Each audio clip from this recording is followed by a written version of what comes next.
menyiapkan dokumen Pak Jokowi untuk diserahkan ke Pak Andi Wijayanto. Jadi orangnya real ketiga itu ya, David, Anggit, dan Widodo. Nah, mudah-mudahan kita bisa ketemu salah satu atau ketiganya. Nah, gitu. Ya, atau mungkin Pak Bupati Boyolali mau berstatement di media. Cuma sayang sekali silakan tadi media yang Anda pilih. Pak Andi Wijayanto waktu kita tanya statement dari Pak Beator kan dibilang Pak Andi Wijayanto sempat melihat dan merasa heran kok pas fotonya seragam kan gitu. Ya. Cuma tadi kita tanyakan sama Pak Andi Wijayanto, ternyata beliau tidak ingat gitu loh, Ya. secara spesifik hal tersebut. Ya, jadi nggak ingat. Bisa jadi nanti sekarang masih belum ingat, ternyata nanti ingat bisa jadi. Ya, kita berikan waktu lah, Bang Rismon. Nanti kan ketemu lagi dengan Pak Andi ya kan. Ya, nanti kan kita ketemu lagi di Jakarta dengan Bang Andi. Mungkin saya minta beliau untuk merefresh ingatannya lagi supaya lebih tajam mengenai kejadian-kejadian di tahun 2014 dan di tahun 2019. Karena itu kan bagaimanapun 10 dan 5 tahun yang lalu ya. Jadi pasti mungkin sudah lupa. 2014 katanya. Iya, 14 kan 10 tahun yang lalu. 11 dong 11 ya. tahun yang lalu 11 ya. tahun yang lalu. Jadi boleh-boleh saja lupa. Mungkin saya juga sudah lupa nama anjing saya yang saya punya 10 tahun lalu siapa. Saya sudah lupa juga, udah mati soal anjing saya. Yang 10 tahun lalu ada saya pelihara di rumah itu kan. Nah, kira-kira gitu. Jadi nggak apa-apa, kita kasih waktu untuk Pak Andi Wijayanto untuk mengingat-ingat ya, mengingat-ingat. Nanti kan di Jakarta jumpa lagi katanya. Ya. Dan Pak Andi welcome katanya tadi oleh timnya. Dan Bang Betor Suryadi itu, nih ya biar kalian tahu, Bang Betor Suryadi itu pernah masuk di videonya Sentana. Tahu nggak kalian? Di mana video yang mana? Video yang di UGM. Tanggal 16 April 2025, kalian cari sekarang. 15 April. Uploadnya 16. Oh, uploadnya 16 Uploadnya April. 16. Oh, ada ya? Ada. Jadi Bang Rismon ada di sebelah paling kiri, Pak Rizal Fadilah paling kiri, lalu Bang Rismon, lalu Dr. Tifa, ada Pak Roy Suryo, dan di ujung Pak sana Betor. ada Pak Betor Suryadi yang datang. agak di belakang duduknya, agak-agak agak-agak cepak lah rambutnya, gitu, kayak tentara. Nah, jadi Bang Betor itu juga sudah pernah ada di videonya Sentana. Jadi jangan salah kalian, bahwa dia juga tahu dan sekarang baru berani bersuara. Saya apresiasi, dan ternyata Pak Andi Wijayanto mengkonfirmasi apa yang dikatakan Pak Betor, meskipun mereka tidak, meskipun dia tidak berkoordinasi dan tidak tidak janjian untuk mengatakan, oh Betor ntar sebut nama saya gitu. Mungkin tidak begitu ceritanya gitu. Jadi mereka tidak berkoordinasi, tapi memang apa yang diketahui Pak Betor dia kasih tahu. Apa yang diketahui Pak Andi Wijayanto tadi Anda baru lihat. Oke. Jadi kalian ini kok banyak sekali komennya, ngeri kali. Udahlah. Nantilah kita baca-bacain komen itu ya. Yang jelas sudah terbukti bahwa Pak Andi Wijayanto sudah tahu, memang tahu jasanya itu berkacamata, seingat dia, dan dikasih oleh David, Anggit, dan Widodo. David, Anggit, dan Widodo, salah satunya David itu adalah abang atau adiknya Bupati Boyolali sekarang, yang kemarin kami ke Wonosegoro dan tidak mendapatkan apa-apa dari camat, katanya loh. Katanya kantor camat itu baru dipindah ya Pak Janes. Katanya kantor camatnya dipindah dari depan ke belakang. Ya memang dipindah karena udah punya duit, dipindah bagus banget itu kantor camat sekarang. Iya. Oleh bupati yang Terus menyerahkan. katanya semua dokumen hilang.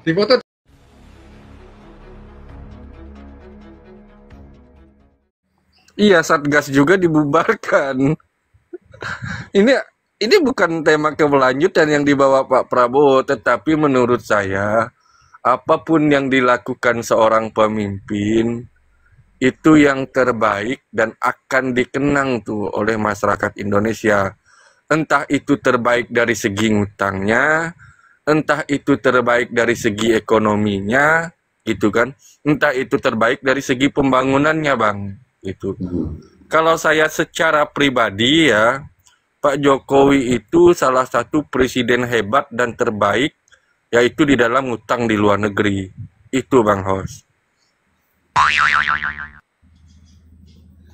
Ya, terima kasih.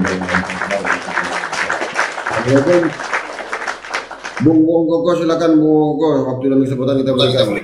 Assalamualaikum warahmatullahi wabarakatuh. Waalaikumsalam warahmatullahi wabarakatuh. Jadi maju mundurnya suatu bangsa ada di pundak pemimpin. Susah senangnya rakyat ada di kebijakan pemimpin. Nah, dari 2 poin itu kita lihat kualitas pemimpinnya, kan begitu. Nah, ketika pemimpin yang baik, yang jujur, yang amanah, walaupun tidak sempurna, itu apa yang ia ucapkan akan ia pertanggungjawabkan, akan selalu menjaga lisannya, karena setiap lisannya seorang pemimpin, setiap ucapannya itu akan digugu dan ditiru oleh rakyatnya, kan begitu. Nah, itu. Nah, yang terjadi zaman SBY ini kita lihat zaman SBY ya, janji-janji politik SBY itu hampir semua terpenuhi, hampir ya, walaupun tidak 100% gitu, hampir semua terpenuhi janji-janjinya. Terus yang kedua, program SBY itu jadi di atas itu ada partai oposisi dan koalisi. Nah, makanya ketika zaman SBY rakyat itu masih kompak, bersatu, satu hati, satu tujuan. Satu contoh, ketika SBY mau menaikkan BBM, itu jauh sebelum kenaikan baru digodok di DPR RI. Itu rakyat itu sudah bergejolak, demo. Maka SBY itu mikir lagi agar jangan sampai BBM naik, rakyat juga tidak terkena dampaknya yang sangat luar biasa, kan begitu. Makanya sangat hati-hati. Ditambah lagi waktu itu rakyat kompak satu hati satu tujuan ketika menyuarakan. Di atas ada yang menampung partai PDIP yang selalu membela rakyat waktu itu ya, kita bicara zaman SBY ya. Bagaimana orang-orang DPR RI yang dari partai PDIP itu nangis-nangis sambil walk out itu karena tidak setuju. Termasuk Hasto, Bang. Termasuk Hasto. Nah, itu. Akhirnya apa? Selama SBY memerintah 2 periode, itu banyak kebaikannya. Karena ketika sedikit saja melenceng, tidak akan istilahnya mencekik rakyat gitu. Itu rakyat sama anggota partai politik yang di atas tuh kompak satu hati. Jadi SBY itu menunda lagi, kan seperti itu. Itu. Nah, apa yang terjadi di zaman Pak Jokowi ketika kita tidur nyenyak tiba-tiba BBM naik. Nah, itu yang terjadi. Terus semua ucapan-ucapannya, kalau menurut saya ya, lisannya itu nggak bisa, maaf kata ya, tanda kutip ya, Pak Jokowi itu nggak bisa menjaga lisan. Jadi hari ini A, nanti besok jadi B, nanti besoknya lagi jadi C, bahkan bisa jadi Z. Nah, itu seperti itu. Itu SBY nggak ada seperti itu. Misalnya, jadi SBY itu ketika mau anggaplah berpidato gitu, karena warga seluruh Indonesia kan tahu, maka itu hati-hati. Apa yang akan ia ucapkan itu digodok dulu, diresapi baru nanti. Oh, ini akan saya ucapkan besok. Jadi setiap ucapannya dipertanggungjawabkan. Jadi tidak ucapan dulu, tapi nanti ini kata-kata itu bagaimana nih hasilnya nanti? Kira-kira tanggung jawab nggak? Satu contoh misalnya nih, Pak SBY akan membangun jembatan misalnya, tol Suramadu misalnya ya. Itu sebelum Pak SBY memutuskan, dia tuh godok dulu di tim-timnya. Ada nggak dananya? Siapa nih orangnya yang mau ngegarap?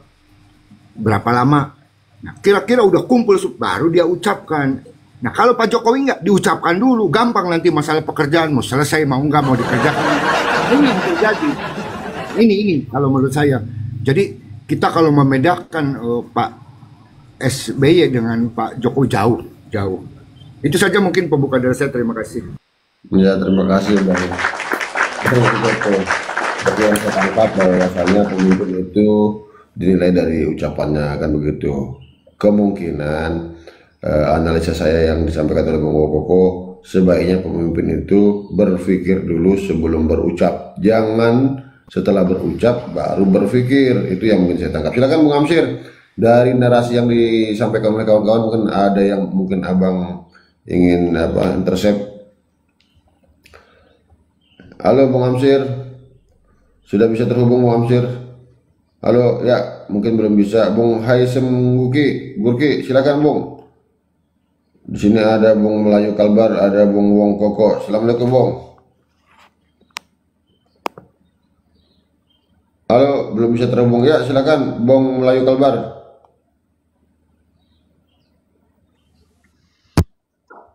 Siap. Saya tuh sebenarnya ada sesuatu fenomena yang sangat aneh itu terjadi untuk kita saat ini.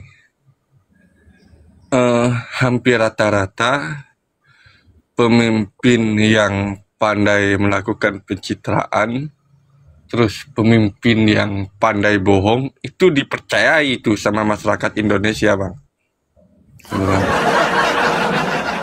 Iya. Kalau saat Pak Jokowi itu kan mengatakan IKN itu, ya, bahkan sewaktu narasi mau membangun ibu kota baru, itu bahkan dia mengatakan pindahnya itu di tahun 2023. Itu. Itu kalau teman-teman ingat tuh. Gitu. Bahkan itu dibantah para akademisi, tidak mungkin tuh membangun sebuah ibu kota baru dalam jangka waktu itu 2 tahun atau 3 tahun kan. Itu. Tetapi para pendukung-pendukung beliau itu dengan mengatakan loh itu pembangunan IKN itu gampang kok, gitu kan. Dan hasilnya ya kita lihat nih sampai saat ini. Bahkan Pak Jokowi mengatakan sebelum Pilpres, bahkan ya kita itu udah pindah tuh dan melakukan upacara 17-an Agustus itu di ibu kota negara waktu itu, gitu kan. Ya. Itu Pak SBY juga begini Bang, gitu. Kalau teman-teman ingat ya, Pak SBY itu ada sesuatu dulu ucapan dia yang kontroversi juga itu, tetapi bukan tentang sebuah kebijakan, gitu kan, tentang dia dengan Pak Yusuf Kala itu agak pecah kongsi waktu itu, maklum dekat Pilpres kan, gitu. Kenapa saya mengatakan begitu? Yang dilakukan Pak Jokowi ini kan dekat Pilpres juga kemarin, gitu, untuk menarik simpati masyarakat. Tandanya banyak yang mengatakan kok kita membanding-bandingkan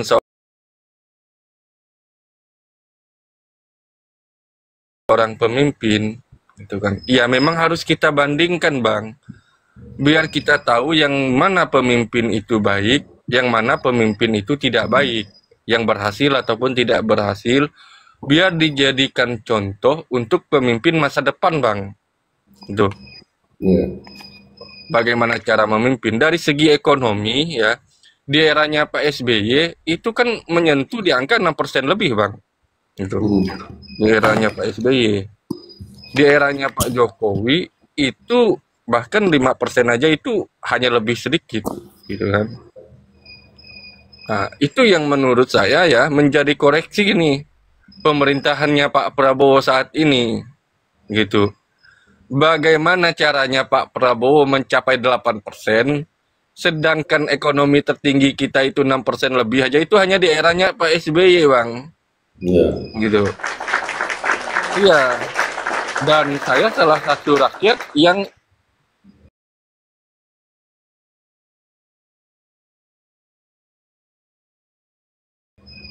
ingin melihat bagaimana caranya tuh, gitu. Pak Prabowo bisa merealisasikan janji-janjinya, bukan apa ya Bang ya. Kalau kita sebagai rakyat itu diam, tidak pernah menuntut janji-janji seorang pemimpin, akhirnya pemimpin itu kebiasaan bohong Bang. Gitu. Kebiasaan bohong. Jadi kalau pemimpin kebiasaan bohong, bahkan dia juga dipuja-puja, itu salah satu presiden yang buruk tuh untuk kemajuan bangsa kita. Itu aja Bang Hos. Ya, Bung Amsir sudah kita terhubung, Bung Amsir. Bung Amsir, ya mungkin masih mengalami gangguan ya. Ya, Bung Haisem, sudah bisa Bung Haisem Ya, teman-teman, bentuk tambahan aja. Sebagai bentuk parameter ya, ataupun alat ukur daripada pondasi rezim pemerintahan, jadi saya urai adalah kebijakan. Tentu kebijakan itu bagian daripada legacy ya, peninggalan. Implementasi daripada kebijakan adalah target capaian sendiri ya. Target capaian itu sendiri. Dalam apa? Satu, mengurangi angka kemiskinan enggakah? Ekonomi bertumbuh enggakah? Korupsi menurun enggakah? Atau pembangunan meningkat atau korupsi membesar atau merajalelakah? Itu dia sebagai target capaian rezim pemerintah daripada legacy ya, atau parameternya adalah kebijakan dan undang-undang itu sendiri sebagai aturan main dan fondasi kebijakan dan alat ukur parameter. Itu dia, include implementasi dan realisasinya. Clear and clean-nya sebagai bentuk rezim dan the ruling party. Angka kemiskinan, pengangguran, pertumbuhan ekonomi, daya beli masyarakat, indeks korupsi, indeks pembangunan SDM, dan berbagai notabene juga terkait dengan pemberantasan korupsi dan penegakan hukum itu sendiri. Mana itu target capaiannya? Hei lembaga-lembaga KPK, kenapa hari ini tajam? Kejaksaan, ada apa? Hei kepolisian, hei pengadilan, mana target capaian kalian dalam program Astatita perang lawan korupsi? Berapa targetnya yang dipasang? Berapa capaiannya yang hari ini terrealisasi? Bentuk apa? Clear and clean-nya pemberantasan penanganan korupsi terkait legacy peninggalan dan juga the ruling party. Penulisan sejarah daripada rezim hari ini kemarin adalah implementasi dari aturan undang-undang, kebijakan, itu parameter alat ukurnya. Realisasi bentuk clear and clean-nya, mana dampak untuk rakyat? Apakah kebijakan itu populis pro rakyat? Apakah pro elit? Mana itu semua yang dipertanyakan oleh rakyat dalam